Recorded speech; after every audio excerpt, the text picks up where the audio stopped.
Ciri-ciri kitab suci itu dia harus dalam seluruhnya dia harus memiliki ketepatan, ya, tidak ada kesalahan dan memiliki maksud yang sempurna, gitu ya, salah satu ciri-ciri ya. Baik, jadi kitab suci itu bukan soal dijaga, sekali lagi, tetapi soal kebenaran. Oke, sekarang di dalam gospel, kisah mula-mula itu kan ada pesan dari malaikat Gabriel kepada siapa? Yusuf atau Maria kan? Coba dibuka Matius 1:20. Tetapi ketika ia mempertimbangkan maksud itu, malaikat Tuhan nampak kepadanya dalam mimpi dan berkata, Yusuf, anak Daud, janganlah engkau takut mengambil Maria sebagai istrimu, sebab anak yang di dalam kandungannya adalah dari Roh Kudus. Itu kan ada berita dari malaikat Gabriel kepada Yusuf kan. Di Markus ada nggak berita mengenai akan kelahiran Yesus? Ternyata nggak ada. Nah, kan kita tahu Matius ini nyadur dari Markus. Kok bisa yang di Markus nggak cerita, malah di Matius cerita gitu? Nah, inilah yang dianggap bahwa Matius dan Lukas itu tidak hanya menyadur dari Markus, tetapi Matius dan Lukas juga mendapatkan sumber berita itu dari sumber berita yang disebut dengan Q, ya, huruf Q atau quell. Q atau quell itu artinya adalah kabar berita yang tersebar di masyarakat selama puluhan tahun gitu. Nah, di Markus nggak ada. Coba di Lukas 1:28. Dibaca lagi tadi. Ya, langsung aja. Ketika malaikat itu masuk ke rumah Maria, ia berkata, Salam, hai engkau yang karunia, Tuhan menyertai engkau. Nah, sekarang di Yohanes ada nggak berita mengenai kelahiran Yesus? Ternyata juga nggak ada. Jadi dari keempat gospel itu kita melihat bahwa apa? Di Matius berita itu hanya ke Yusuf, tidak ke Maria. Oke, ini penting ya. Jadi bukan kita mengada-ngada. Kalau di Lukas berita itu hanya ke Maria, tidak kepada Yusuf. Gitu. Jadi yang dipertanyakan adalah sebenarnya berita itu ke Maria atau ke Yusuf gitu. Betul kan? Kalau dijawab oleh teman kita yang Kristen bahwa oh itu saling melengkapi katanya. Kira-kira gimana kita melihatnya? Di Matius berita itu hanya ke Yusuf, di Lukas berita itu hanya ke Maria. Kira-kira gimana? Apakah saling melengkapi? Kayaknya dia harus memahami lagi makna dari melengkapi. Melengkapi dan kontradiksi itu apa maknanya? Nah, artinya apa? Kalau memang berita itu sampai ke Maria, harusnya di Matius ada dong, ya kan? Betul. Kalau berita itu juga sampai ke Yusuf, harusnya di Lukas juga ada, gitu. Maksud saya. Ya, Anda boleh silakan. Anda mau tanya siapa, Anda mau berbicara mengenai apa. Kalau Anda jujur, Anda akan sibuk mencari hiburan kan? Ya contohnya orang nonton video inilah.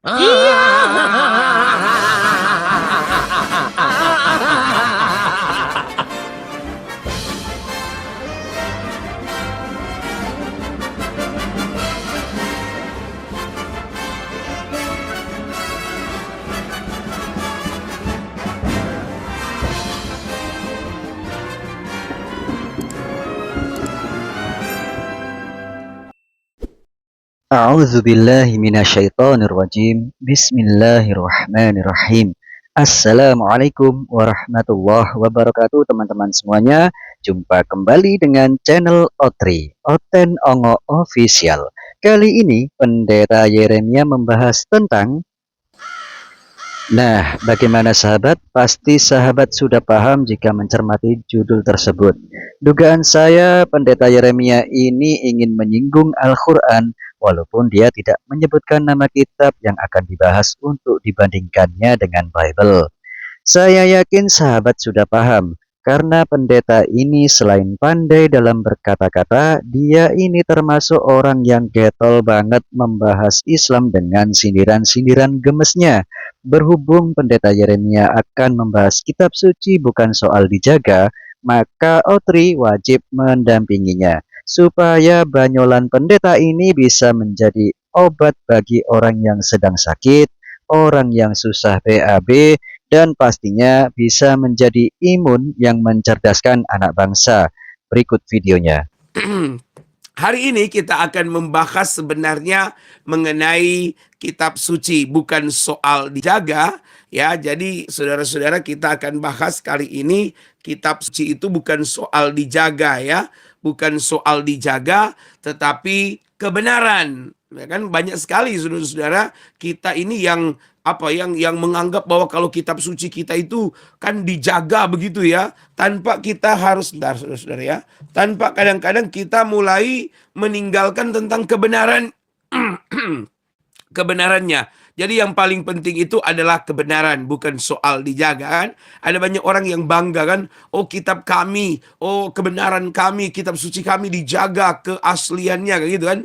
Bukan soal dijaga bro, tetapi soal kebenaran yang di dalamnya. Sudah jelas ya sahabat, arah pembicaraannya kemana? Kita semua tahu, karena memang satu-satunya kitab suci yang dijaga kebenarannya hanyalah Al-Quran. Oke sahabat, kita lanjut dulu. Kalau kitab suci yang walaupun dijaga ya, katanya dijaga oleh Allah, ya oleh Tuhan, katanya dijaga oleh malaikat. Namun kalau kitab suci itu tidak ada kebenaran, tidak berisi kebenaran, ya seluruhnya loh, bukan cuman kebenaran loh, ada sebagian kebenaran. Kitab suci itu harus semuanya berisi kebenaran. Karena pendeta ini menggambarkan kitab tersebut dengan berkata, kalau kitab suci yang walaupun dijaga ya, katanya dijaga oleh Allah, ya oleh Tuhan, katanya dijaga oleh malaikat. nah, perkataan pendeta inilah yang menguatkan dugaan saya kalau kitab yang disinggungnya itu adalah Al-Quran. Sini Pak Pendeta, saya beri paham. Kitab suci Al-Quran itu dijaga oleh Allah Tuhan semesta alam. Itu kata Allah sendiri. Kita umat Islam tahu dengan pasti. Jadi bukan katanya-katanya. Dalilnya Al-Quran surat Al-Hijr ayat 9. Ayat ini memberikan jaminan tentang kesucian dan kemurnian Al-Quran selama-lamanya hingga akhir zaman dari pemalsuan. Baiklah sahabat, mari kita lanjut dagelan dari pendeta ini. Saya sudah membahas berhari-hari ya, saya sudah membahas berhari-hari mengenai ciri-ciri kitab suci. Ciri-ciri kitab suci itu dia harus dalam seluruhnya dia harus memiliki ketepatan ya, tidak ada kesalahan dan memiliki maksud yang sempurna. Nah, gitu ya salah satu ciri-ciri ya. Baik, jadi kitab suci itu bukan soal dijaga sekali lagi, tetapi soal kebenaran. Kalau kitab suci hanya berisi sebagian kebenaran, maka itu bukan kitab suci, tapi itu adalah ciplakan atau karangan manusia. Inilah Injil. Ini kitab-kitab Injil yang sudah dibagikan kepada masyarakat yang awam yang belum tahu mengetahui tentang kisah yang sebenarnya. Ini masyarakat menganggap ini adalah kitab Quran, padahal ini kitab suci Injil. Ini jelas di sini. Ini Kristenisasi. Ini kristenisasi misionaris dari orang timur ini, dari NTB orangnya. Bapak Martin yang sudah membagi-bagikan ini Al-Injil seolah-olah mirip Al-Quran, jadi berbahasa Arab. Nih, berbahasa Arab. Nih, berbahasa Arab. Dan dia melakukan semacam baiat suruh syahadat kepada para murid-muridnya. Syahadatnya syahadat penyesatan. Asyhadu alla ilaha illallah wa anna Isa al-Masih Rasulullah. Makanya kawan-kawan, tolong kami untuk membantu agar tidak terjadi hal-hal yang tidak diinginkan. Kalau ini didiamkan, misionaris semakin merajalela. Ini Al-Injil, ini yang sudah dibagi-bagikan. Tolong kawan-kawan, dari Banser, dari Pagar Nusa, dari apapun, untuk kalau memang peduli dengan agamanya harus segera bertindak. Terima kasih. Demikian. Wassalamualaikum warahmatullahi wabarakatuh. Itu bukan kitab suci, tapi itu adalah ciplakan atau karangan manusia. Timbang susah payah, menang apa lagi? Anda boleh silakan, Anda mau tanya siapa, Anda mau berbicara mengenai apa. kalau Anda jujur, Anda akan memberikan pernyataan bahwa benar, kitab suci yang benar itu adalah Alkitab.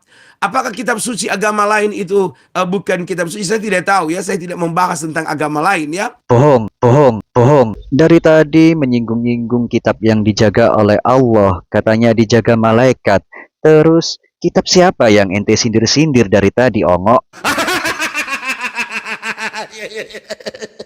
Dasar Oten ongok raya, pintarnya bermain kata-kata saja. Ya tapi dasar orang nggak punya malu ya, dan dia mengikuti ajaran hoak.